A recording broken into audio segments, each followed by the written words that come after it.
कहते हैं कि किसी भी बच्चे पर कोई विपदा आ जाए तो उसे अपनी माँ या पिता याद आता है, पर वह शख्स कैसे टूट जाता है जिसका अपने पिता से ही विश्वास उठ जाता है। इस मामले में कितनी सच्चाई है यह तो भगवान ही जाने, पर थाना भोजीपुरा क्षेत्र की रहने वाली 24 वर्षीय महिला ने कप्तान ऑफिस पहुंचकर जो दास्तां सुनाई वह रूह को झंकोर कर रख देने वाली है।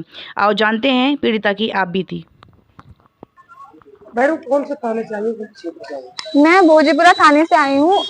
जो पार्क एवेन्यू कॉलोनी है वहां पे रहती थी। और वहाँ मामला ये है कि मेरे पिताजी मुझ पे गंदी नजर रखते थे, मुझे दबोचते थे, मुझे छूते थे, गंदी जगह पे छूते थे। उनकी निगाह मेरे लिए बहुत गलत थी। मैंने अपनी सारी व्यथा अपनी दादी को बताई तो मेरी दादी बोली कि घर की चीजें घर में ही रहनी चाहिए, क्योंकि बाबा प्रधान है तो बहुत बदनामी हो जाएगी।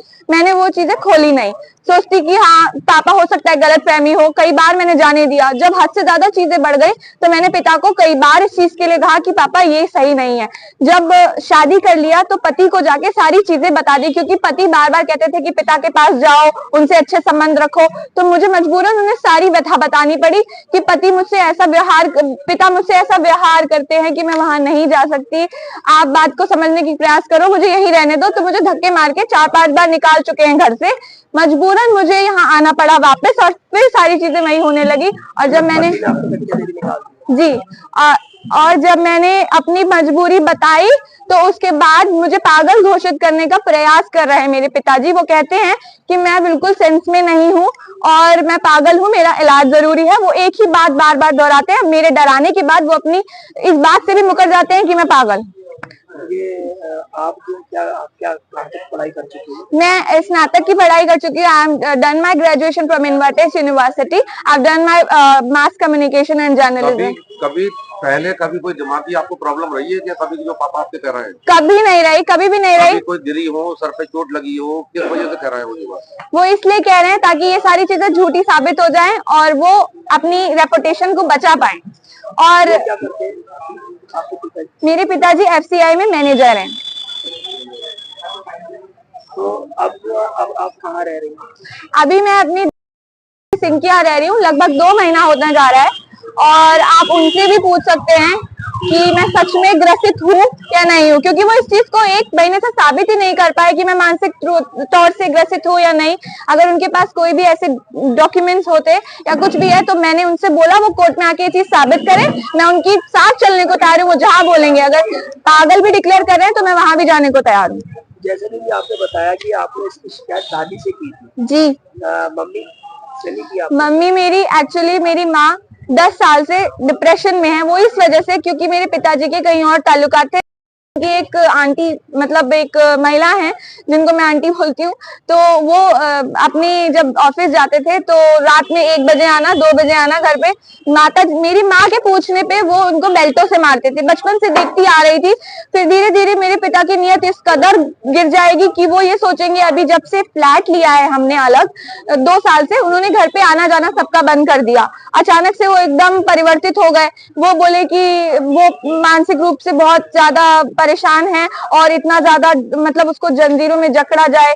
उन्होंने मुझे चाय में नशे की गोलियां दी। उन्होंने यहाँ तक कि इंजेक्शन भी दिया। जब मैं होश में आई तो उसके बाद मैंने इस चीज को लेके मैंने जब उनसे कहा तो उन्होंने बोला कि क्योंकि तुम ये चीजें बता रही हो मेरे बारे में, इसीलिए मैं ये करूंगा तुम्हारे साथ। और अब जब मैं उनसे डांट के पूछती हूँ, उनसे पुलिस जब पूछती है तो वो इस चीज से मुकर जाते हैं। वो कहते हैं ऐसा नहीं है, मैंने कब कहा कि वो पागल है। तो वो एक स्टेटमेंट पे वो भी नहीं रहते हैं। आपने न्याय की गुहार लगाई, अपनी बात बताइए पुलिस से। जी बताइए। मैंने आपकी मदद कर रही है नहीं? पुलिस मेरी मदद वैसे तो कर रही थी, लेकिन क्योंकि मेरे पिताजी ने दबाव बनाया, पुलिस को भी बहुत मजबूर किया मेरे पिताजी ने, क्योंकि मुझे नहीं लगता कि पुलिस से मुझे ऐसी उम्मीद नहीं है कि वो मेरी मदद नहीं करेंगे। तो पुलिस पे बहुत दबाव बनाया, उनको हर तरीके से डराया है। उनको बोला है कि हम बड़े बड़े अधिकारी को जानते हैं, हम मंत्री को जानते हैं, हमारे नेता से ताल्लुकात हैं, तो हमारी लड़की के पक्ष में मतलब आप उनका साथ मत दो। आपकी मम्मी ने कभी शिकायत की थी क्योंकि उनके किसी और महिला से ताल्लुकात हैं? मेरी मम्मी, क्योंकि एक भारतीय नारी का एक ये भारत है, तो यहाँ पे क्या होता है ना, भारतीय नारी का ये रहता है सर कि मतलब मर जाए पति जो है देवता है, तो मेरी माँ हमेशा पिटती रहे, इतना मारते थे जिसका जवाब नहीं, मैं डर जाती थी। कितने सालों से चल रही है?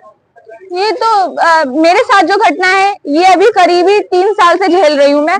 कॉलेज के दौरान से मेरा स्नातक की डिग्री कंप्लीट करना मुश्किल कर दिया, बहुत ज्यादा परेशान किया मुझे। और अब जब मैं बालिग हूँ तो कभी कहते हैं कि जो मुझे रख रही है वो फिरौती का मामला है, उनको परेशान कर रहे हैं, उनको धमकी दे रहे हैं कि इनको मार डालेंगे, वो इनकी लाइफ के चिट्ठे खोल रहे हैं, कह रहे हैं ये अच्छी नहीं है, बुरी नहीं है। मुझे इन सब चीजों से कोई मतलब नहीं है, वो मुझे सुरक्षित कर रही हैं, ये मेरे लिए काफी है। और मुझे नहीं लगता कि कानून मेरे साथ नहीं देगा। अब आप क्या चाहती हैं? अब मैं ये चाहती हूँ, क्योंकि मैं बालिग हूँ तो मैं जहाँ चाहूँ मैं रह सकती हूँ अपनी मर्जी से, मेरे साथ किसी प्रकार की जबरदस्ती कोई ना करे, कानून भी सही का साथ दे, क्योंकि गलत का साथ देने से कोई फायदा नहीं है। आज उनके पास पैसा है, मेरे पास पैसा भी नहीं है, लेकिन मैं सच बोल रही हूँ और इससे ज्यादा मैं कुछ नहीं कर सकती। मुझ पे ज्यादा दबाव बनाया जाएगा तो ज्यादा से ज्यादा मैं जिंदगी खो दूंगी और इससे ज्यादा मैं कुछ नहीं कर सकती। आप सिर्फ ये चाहती है कि इस वक्त आपके पिता जो आपके खिलाफ कोई एक्शन ना ले, या आप इनके खिलाफ कोई कार्रवाई करना चाहती हैं?